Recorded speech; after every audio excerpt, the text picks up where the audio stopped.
What's going on, everybody? This is an episode from the No Gimmicks Needed Wrestling podcast. Do you like podcasts and you want to see the full podcast?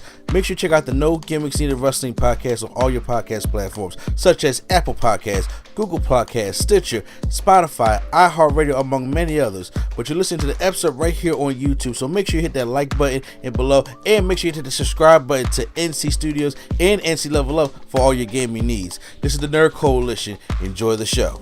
There are reports claiming, I am right now on Fightful, that there are people in WWE that believe the draft will be happening right after the Clash at the Castle pay-per-view. Several Raw stars are scheduled for Smackdown on September 9th, and stars from Smackdown are scheduled for Raw episodes on September 5th and 12th.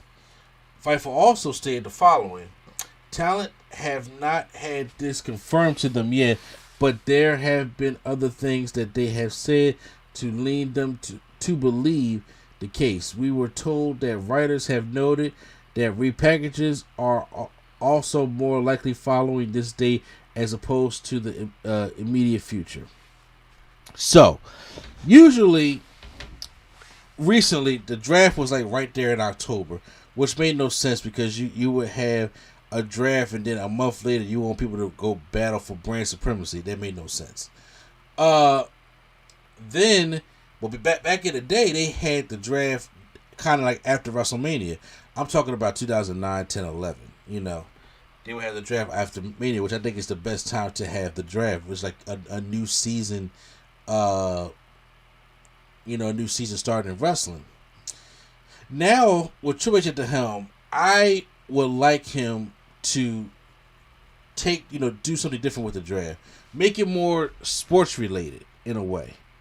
Make it in a way, make it feel like almost like draft day at the NBA. I'm not saying go up there and shake his hand and shit. You want to come out there in the suits with the long overdue suits, the LeBron suit. Oh God, the LeBron Zion suits. No, but what I'm saying is, you ain't got to go up there and shake Triple H's hand, talk about but don't have the fucking USA execs fingers up and the Fox execs slamming papers and shit down like that's Vince what they did. need to do.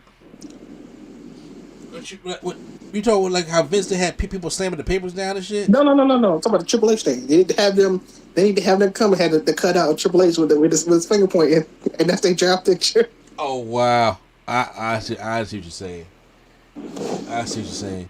But you got to make it kind of feel kind of different. And honestly, I think right now for what the situation is a good idea. Right now, Triple H is bringing back people, or different stars, black and gold stars, to a Raw and SmackDown that is a Vince McMahon created roster. These aren't just because Triple H is bringing back people on these rosters. Don't necessarily mean that the feuds and the stories that he fully wants to do works for everybody on these shows.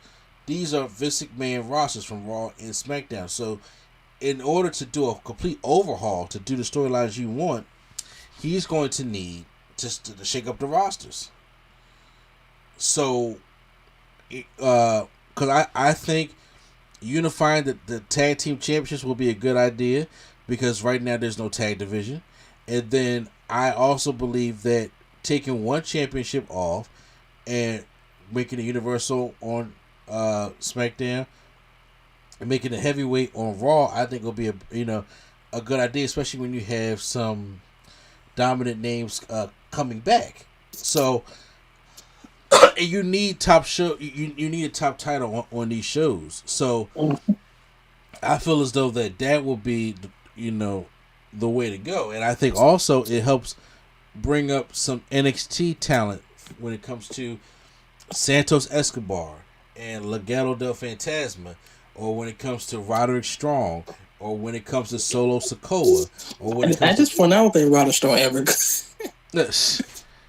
I mean, it's a Triple H guy. I'm saying so. He probably come up or Solo Sikoa, and you can make the argument for Braun Breaker, or if you want to keep him down a little bit, but you can make these kind of arguments and bring these guys up, and you bring them up in the draft. And I think those would be some quite. Oh, Indy Hartwell. She's not doing anything no more. Like, she's did anything she can do in NXT, so she don't need to be down there no more. Plus, her husband is on the main roster, so exactly. So I was like, bring them back. Could be a good way to introduce Gargano and Candice LeRae back. Good way to introduce Sasha and Naomi. Like, you're going to get back stars. You're going to sign more people. I also believe that maybe we could see Bronson Reed come back. Mm-hmm. Yep. Yeah, I like Bronson Reed. Tegan Knox to come back. I'm trying to think of somebody else that he released that is still available. I didn't jump over to AEW because they're playing people. I'm like, I can see them coming back, and then we can shake up these rosters and make them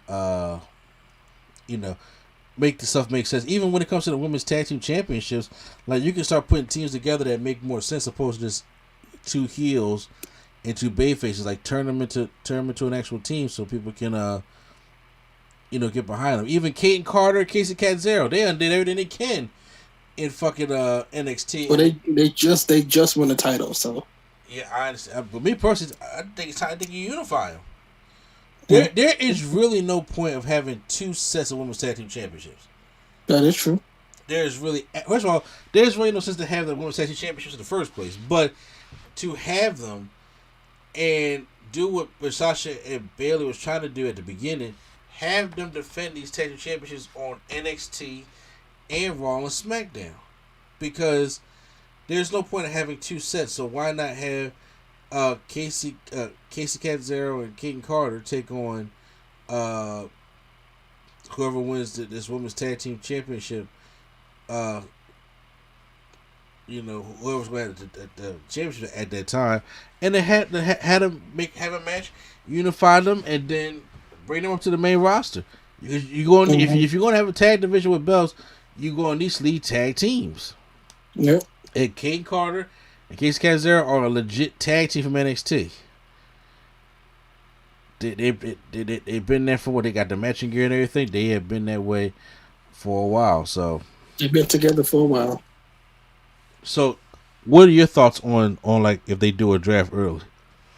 Yeah, if they do a draft early, I would like it. I would also like it like something on it just like makes it different. Like why you would want to be on Raw rather than SmackDown, other than because so and so, like a legit reason. Like Raw gets paid more, or SmackDown has better something.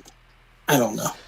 Throughout the night, I think I would like a credit roll like they do for the actual football draft or the NBA draft, and then you interview different wrestlers and different representatives. Like you may not have to do the general manager thing, but you need a representative for Raw and SmackDown, and talk about some, and like to just make it interesting. Like, hey, look, NXT. By the way, please get rid of Adam. I don't know what his name is. Where's he on? Adam Pearce. Sorry. Yes. Oh yeah. Get rid of Adam Pearce, please. Like you don't do a general manager, but we give it like an authority figure to the point where they can talk about, okay, Raw is on. Like it'd be fun. Like you go to commercial, like Raw is on deck to pick next, and then it has a list of available people like on the side, and it goes to a commercial, and when it comes back, it's like, okay, Raw is ready for their next pick, and they pick such and such. Is like, oh, we saw he was like we know what's gonna happen like that. They go scroll like Raw just recently selected blah blah blah. You know what I'm saying? Then we go to SmackDown, and they be like, okay, well SmackDown does this, and they also, what about trades? What about signing free agents? Like, they never did. They just like dragged people to the shows, and then on the internet, look who else came over. Man, like make a huge trade to the point where it's just like, okay, wait a minute. Raw picks up.